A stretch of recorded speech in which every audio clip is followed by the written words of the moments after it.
4월 24일입니다. 수요일이죠. 자, 미주노래 속보 뉴스 시작하도록 하겠습니다. 국제 뉴스부터 먼저 시작하겠습니다.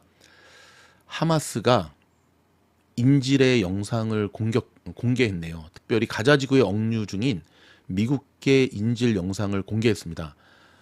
이스라엘이 라파 지역 대규모 미사일 공격이 임박한 것을 앞두고 지금 이 인질을 공개했는데요. 하마스의 인질 영상 공개 이후 네타냐후 총리는 인질을 구출하는 유일한 방법은 공격이다라는 강인한 의지를 표현했습니다. 지금 여러분 일촉즉발의 중동 위기가 다시금 대두되고 있거든요. 제가 일전에 여러분 중동의 문제를 아주 잘 정리해드린 영상, 이 미주노 영상 기억하십니까? 그 영상을 들으시면 왜 지금 저들이 저렇게 싸우는지, 그리고 이 문제를 어떻게 우리가 투자함에 있어서 해결해 나가야 되는지를 이해하실 수 있을 겁니다. 아셨죠? 이 끝장승부, 이렇게 요 영상인데 인질들이 좀 잘 풀려났으면 좋겠습니다. 두 번째 소식은 미국 내에서 지금 이 반유대주의, 친 팔레스타인 시위가 굉장히 격화되고 있는데요. 미국의 대학가를 중심으로 지금 일어나고 있습니다. 일부에서는 강제로 해산하고 시위대, 그러니까 대학생들이죠. 시위대를 체포하는 일이 벌어지고 있는데 생각보다 여러분 이스라엘이 상당히 고립되고 있습니다. 미국 현지에서. 참 많이 안타깝네요. 여러분 비트코인이 한때 3% 하락을 했습니다. 그래서 한때 64,000달러가 붕괴되기도 했거든요.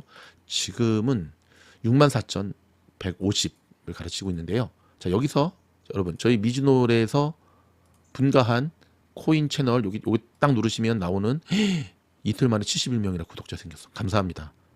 하루에 한 편씩만 영상을 올려드리거든요. 특별히 차트 공부하길 원하시는 분들은 굉장히 많은 도움이 될 겁니다. 코인 투자는 안 하시더라도 코인 뉴스는 이제 여러분 꼼꼼히 챙겨 보셔야 됩니다. 아셨죠? 이렇게 하고 오늘은 여기 이제 보면서 진행을 좀 하도록 하겠습니다. 명품 소비가 줄었다고 하는데요. 한국은 예외인 것 같아요. 몽클레어라고 아시죠? 명품 패딩 이제 없어서 못 판다고 합니다. 참 명품. 근데 중국 쪽은 좀 다른 것 같아요. 중국 쪽이 워낙 지금 경기가 좀 그래서 중국 쪽에 진출한 명품 회사들 있잖아요. 그렇죠? 뭐 샤넬, 어르메스 뭐 이런 상당히 매출이 많이 줄고 있다라고 하는 소식입니다. 공화당에서 지난번에 트럼프한테 지는 해리스를 계속 찾고 있다는 소식이 들립니다. 한편으로 트럼프가 저 사법 리스크를 극복하지 못할 거다. 그래서 대안을 찾아야 된다라고 하는 움직임들이 굉장히 빠르게 확산되고 있다는 사실 꼼꼼히 챙기셔야 됩니다. 한편으로 트럼프의 주식이 있잖아요. 드왁이 그 같이 합쳐진 DJT 그 종목이 못 가고 있잖아요. 요즘 다 못 가는 데는 이유가 있습니다. 그러니까 트럼프 주식의 움직임을 통해서 트럼프의 상황을 역으로 가늠해 보는 것도 굉장히 좋은 방법이라는 사실. 여러분 엔비디아가 지금 보시다시피 오늘 마이너스 3.33%. 와, 어제 테슬라가 13.3% 급등했는데 그렇죠? 333 3의 날인가? 3.33% 급락했습니다. 뭐 특별한 이유가 있는 것도 아니에요. 너무 많이 올랐기 때문에. 근데 여러분 지금 보이시죠? 월요일은 또 급등했다가 또 이게 급락했다가 거의 롤러코스터 장세를 보이고 있거든요. 저희 이번 주 설렁탕대 종목이 엔비디유죠. 엔비디유. 지금 장이 특별한 어떤 악재 없이도 오늘 이따가 제가 설명드리겠지만 메타가 그렇게 실적이 잘 나왔음에도 불구하고 지출이 크다는 이유만으로 오늘 16%까지 폭락했다. 지금 15.54, 57, 56, 60 가르치고 있거든요. 이거는 아무리 생각해도 또 이해가 안 되는 일들이 요즘 매일매일 실적 발표 후에 나타나고 있죠. 어제 테슬라도 그렇게 날아간 것도 이해가 안 되는데 저는 제가 다시 한번 곰곰이 어제 밤부터 좀 공부를 했어요. 뭘 공부했냐면 어제 테슬라 컨퍼런스 콜의 그 질문과 답변 상당 부분 다시 한번 훑어보니까 핵심적인 부분들이 많이 좀 빠져 있더라고요. 어쩌면 우리는 일론의 펌핑에 한번 또 당한 것이 아닌가. 어제 고점 대비 많이 한 4% 정도 빠진 테슬라의 모습을 보면 일단 시장이 알려주겠죠. 네가 옳다 내가 옳다. 지금 한국은 보니까 막 정말 난리더라고요. 한국 쪽 유튜버들 보니까 테슬라 펌핑하는 파와 일론 머스크 사기꾼이다 하는 파들이 서로 붙어가지고 막 쌍욕하고 막 그냥 여기서 한마디, 팀장님 힘내세요. 바보들은 상대하는 게 아니에요. 굉장히 갑자기 어저께 이렇게 구독자뿐만 아니라 막 그냥 멤버십도 가입 정말 많이 해주셨어요. 이제 내가 모아가지고 또 인사드릴게요. 깜짝 놀랐어요. 제 사과가 그렇게 여러분을 감동시켰나? 여러분 걱정하지 마십시오. 제가 여러분 특수부대 출신이에요. 제가 지금 책임져야 될 가족이 지금 몇백 명인데 에휴 껌도 아니에요. 말 안 상했어요. 마음 걱정하지 마시고. 아유 평소에 표현을 안 해가지고 모르는 줄 알았지 저를 이렇게까지 아껴주시는 것도 처음 봤네. 아유 정말 감동이야. 아무튼 더 열심히 하도록 하겠습니다. 오늘부터 새롭게 시작하는 요 영상이 있어요. 미즈놀의 실전 트레이딩 약 30페이지의 자료. 제가 새벽부터 시작해서 예를 들어서 저희 이제 여기 커뮤니티 게시판을 다 멤버십으로 바꿔버렸어요. 네, 이렇게 다 바꿔버렸어. 제가 이거 새벽 장시작 45분 전, 장시작 1시간 전, 장시각 새벽 5시 17분, 새벽 4시 14분. 예를 들어서 오늘 아이언큐 되게 잘 갔죠. 마지막까지 잘 갔나? 그걸 한번 볼까요? 2.89 조금 흘러내렸지만 왜 잘 갔는지 알아요, 여러분? 그걸 제가 여기다 써놨다니까. 어제 일론이 그랬거든. 테슬라의 분사형 컴퓨터. 여러분 분사형 컴퓨터가 일종의 양자 컴퓨터와 같은 비슷한 좀 시스템이에요. 똑같지는 않죠 물론. 제가 어제 딱 이 말 나오길래 아이온큐 봤더니 움직임이 이럴 수가? 그랬더니 오늘 아이온큐 한번 볼까요? 보는 게 뭐가 어렵습니까? 이렇게 보세요 여러분. 어제부터 오늘 프리장 트레이딩하기 참 좋았죠. 그렇죠? 몇 프로인지 아세요? 이런 실질적인 3.6% 도움을 받을 수가 있으십니다. 근데 이제 이것뿐만 아니라 제가 여기 보여드렸잖아요. 그렇죠? 이 엄청난 자료들을 정말 아침부터 트레이딩하면서 제가 다 캡처해가지고 방금 영상 올려드렸어요, 여러분. 굉장히 많은 도움이 될 거예요. 제가 어떤 종목으로 트레이딩을 했는지, 왜 이 종목을 이때 트레이딩을 했는지, 시장의 페이크가 어떻게 나오는지, 이럴 때는 속으면 안 되는 건지, 이때는 왜 이렇게 해야 되는지, 왜 이때는 기다려야 되는지, 뭔 시그널을 보고 들어가야 되는지, 미즈널 팀장은 오늘같이 메타가 폭락한 걸 할 걸 어떻게 알고 저렇게 메타로 또 돈을 이렇게 많이 벌었는지, 이런 것들을 다 담았거든요. 그러니까는 멤버십에 가입하시면 오늘부터 보실 수 있습니다. 좀 전에 올렸어요. 아셨죠? 필요 없는 분들 말고. 전 단타 안 치는데요. 단타가 아니라니까요. 데이 트레이딩, 스캘핑부터 시작해서 1년 장기 투자까지 모두 여러분은 다 트레이딩을 하고 있는 겁니다. 가치 투자 없습니다. 가치 투자는 전원주 누님만 하고 계시는 겁니다. 자, 계속해서 테슬라 얘기는 좀 이따 하고요. 메타 소식을 좀 전해드릴게요. 일단 메타를 좀 보여드릴까요? 오늘 메타 좀 끔찍했죠. 와 보세요 여러분. 이게 지금도 진행 중에 있어요. 실적 완전 와 대박. 오늘 메타가 이렇게 움직였어요.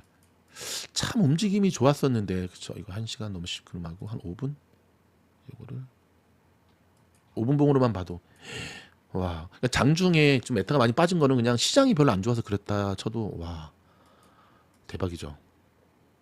컨센서스도 좋고 다 좋았는데 뭐가 문제였을까요? 가이던스가 안 좋았어요. 자, 좀 들여다볼게요. 메타가 AI 관련주 실적 전망에 먹구름을 몰고 왔습니다.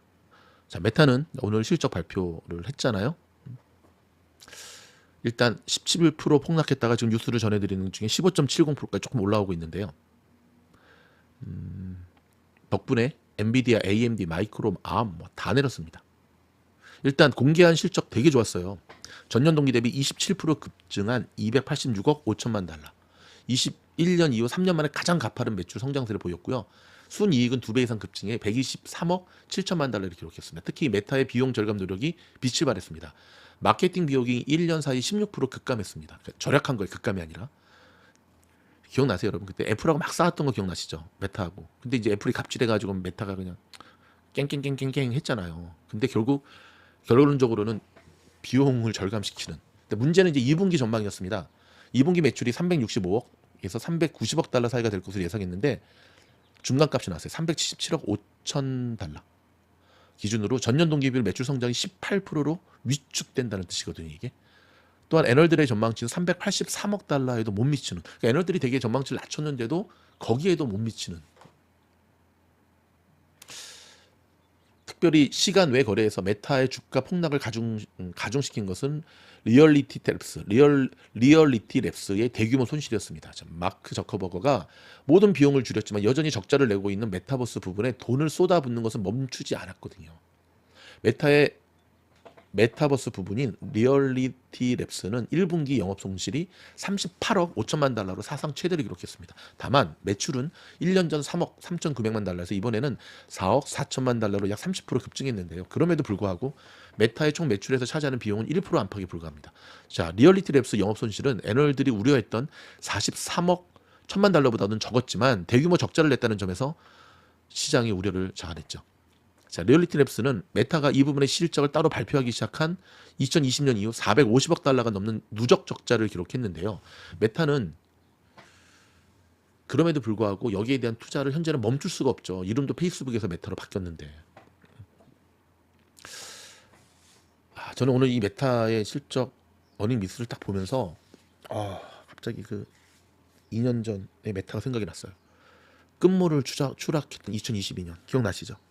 그래서 막 메타를 물어뜯고 막 너무 일찍 돈도 안 되는 메타버스로 막 이름도 바꿨다 뭐라 갈아탄다 막 해결책이 안 보인다.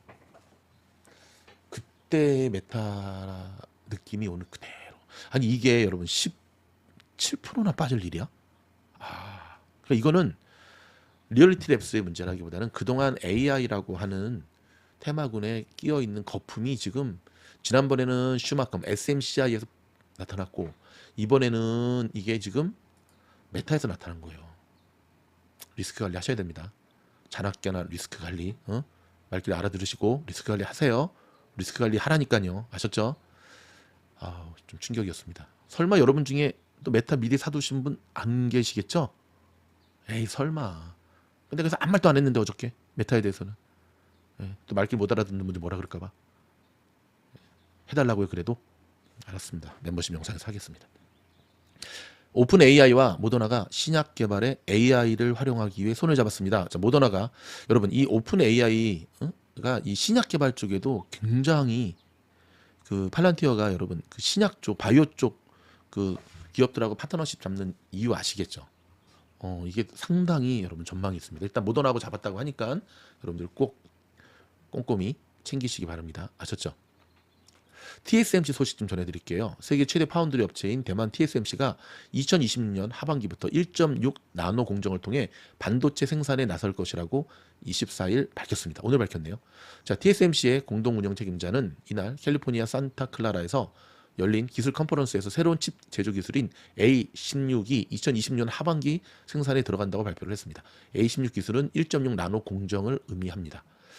자, 여러분 저는 그렇게 생각합니다. 반도체주에 지금 거품이 좀 빠지고 있거든요. 되게 좋은 현상이죠. 그렇죠? 버블이 좀 빠지고 엑기스만 남아야 됩니다. 그러면 이제 찐 반등, 진짜 반등이 이제 나타날 겁니다. 아셨죠? 자, 테슬라에 대한 소식 좀 전해드릴게요. 제가 참 좋아하는 이 전문가인데 딥워러의 진 몬스터. 전 정말 이분 정말 저는 존경해요. 이분은 정말 그런 거 있잖아요. 딱 바라만 봐도 훌륭하시다. 주식과 투자와 시장을 읽어내는 거는 그건 거의 신적인 존재고. 예. 자, 이분이 테슬라에 대해서 앞으로 몇 년 동안 양극화를 초래할 것이다 라는 이야기를 했거든요. 자, 어제 테슬라 실적 발표가 있었잖아요. 최악의 실적 발표를 냈지만 일론 머스크의 미래 청사진을 보고 시장이 한 번 더 믿어보자라는 모습을 보여주었는데요. 그럼에도 불구하고 자, 우리 한번 냉정히 좀 바라봐야 되는데 일론이 중저가 신차 개발 발매 계획과 로보톡시 사업 전략을 공개하면서 테슬라의 투자자들, 그러니까 이렇게 생각하시면 돼요. 저는 이제 절반 정도는 스키즈고 절반 정도는 다시금 테슬라들을 모았어. 보니까 왜 모았냐? 한 번 더 믿어보자. 어제 너무 프레젠테이션이 좋았잖아요. 한 번 더 믿어보자. 자, 이런 가운데 딥워러 자산운용 공동 창립자 우리 짐 먼스터는 테슬라가 2년 안에 로보택시를 출시한다면 주가는 더 오를 것이라고 전망을 했는데요. 다만 현재로서는 테슬라에 대한 평가가 엇갈리고 있는 만큼 앞으로 몇 년간은 테슬라가 양극화를 초래할 것이라고 경고를 했습니다. 즉 테슬라가 1년 안에 로보택시를 출시하지는 못하겠지만 아마 2년 안에는 가능할 것이다. 2년 안에 출시한다면 주가는 더 오를 것이다.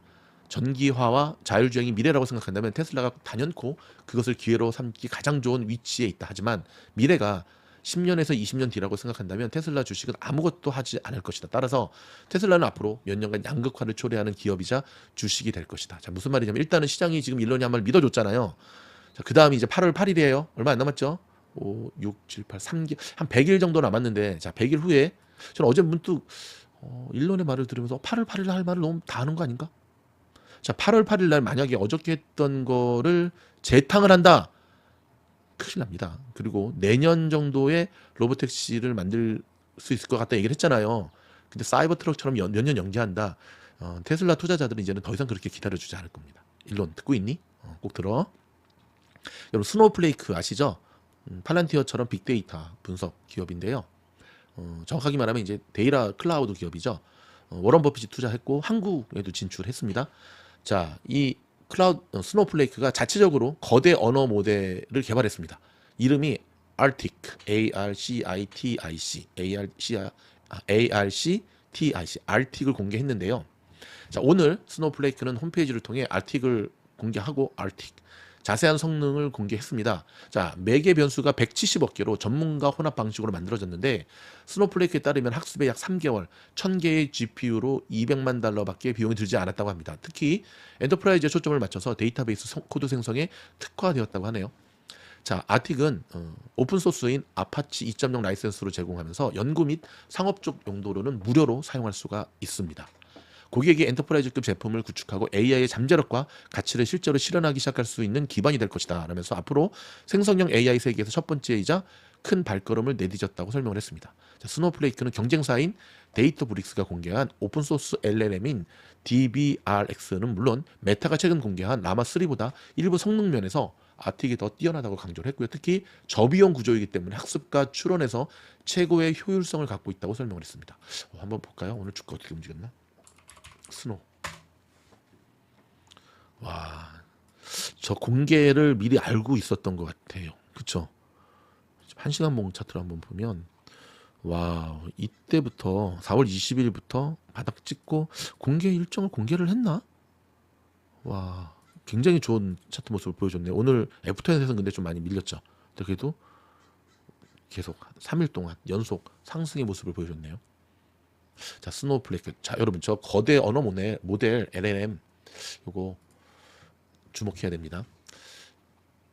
엔화가 1990년 중반 이후 최약세를 갱신하면서 달러당 엔화 환율이 155엔을 훌쩍 넘겨서 일본 당국의 시장 개입 여부에 관심이 집중되고 있습니다. 시장 개입을 할 것 같아요. 지금 분위기가 시장 개입을 안 하면 안 될 만큼 약간 좀 거시기 합니다. 예.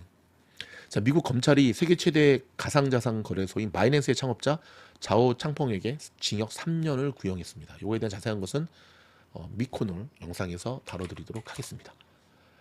자, 지금 이제 미국의 로컬 소식 좀 전해드릴 텐데요. 서명했잖아요. 틱톡 강제 매각. 근데 틱톡의 CEO가 거의 뭐 잔다르크처럼 우리는 미국을 떠나지 않는다 하면서 소송전도 불사하겠다 라고 하는 강인한 의지를 돋보였습니다. 자, 오늘 LA 한인타운 몰에서 한인 경비원이 괴한의 흉기에 피습을 당하는 안타까운 사건이 발생했네요. 아, 이거 참말로 LA 한인타운 한남체인몰 한인 경비원이 괴한들의 흉기에 찔려 부상당하는 일이 발생했습니다. 오늘 새벽 2시 25분쯤 2700블락 웨스트 올림픽 블루보드, 한남체인 아시죠? 볼먼하고 올림픽 블루보드에 있는 그 한남체인몰 은행 앞에서 보고가 됐는데요. LAPD에 따르면 몰에 침입한 남성 2명은 이를 저지하던 60대 한인 경비원을 흉기로 2차례 공격한 뒤 도주했고요.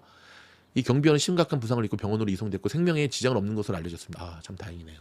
용의자 2명은 18세에서 20세, 20세에서 25세로 추정되는 히스패닉, 멕시칸 놈 새끼들 아주 그냥 못내 쳐먹어가지고 그냥 반드시 잡아야 되겠습니다. 아, 요즘 여러분 한인타운이 상당히 지금 위험하죠. 그렇죠?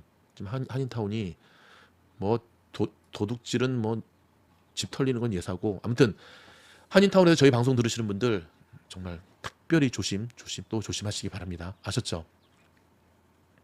자, 계속해서 로컬 소식 좀만 더 전해드리도록 할게요. 자, 올해 들어 LA에서 재산 범죄는 4% 줄고 폭력 범죄는 7% 감소했다고 하는데, 그러나 살인 사건이 9%나 급증했고요. 특히 사우스 LA를 중심으로 위험한 동네죠. 발생률이 높아지고 있어 LAPD가 대책 마련에 나서고 있습니다. 자, LA 메트로버스에 인공지능을 갖춘 카메라가 설치돼서 버스 차선에 주차된 차량의 티켓 발부를 돕게 된다는 소식입니다.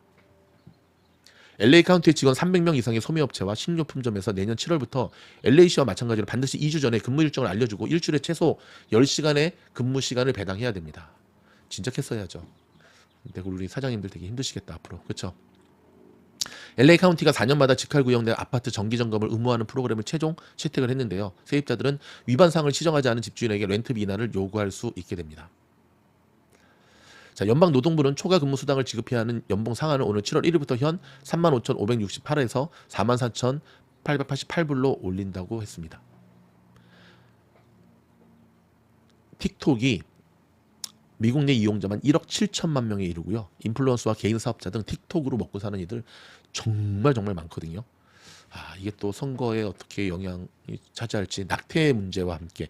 자, 11월 대선을 앞두고 낙태 문제가 선거 쟁점으로 부각되고 있습니다. 연방 대법원이 의사가 언제 긴급 낙태 시술을 할 수 있는지 긴급 낙태의 허용 범위를 놓고 오늘 본격적인 검토에 들어간다고 합니다. 자, 토니 블링컨 국무장관이 10달 만에 3박 4일의 중국 방문을 위해 첫 목적지인 상하이에 도착했습니다.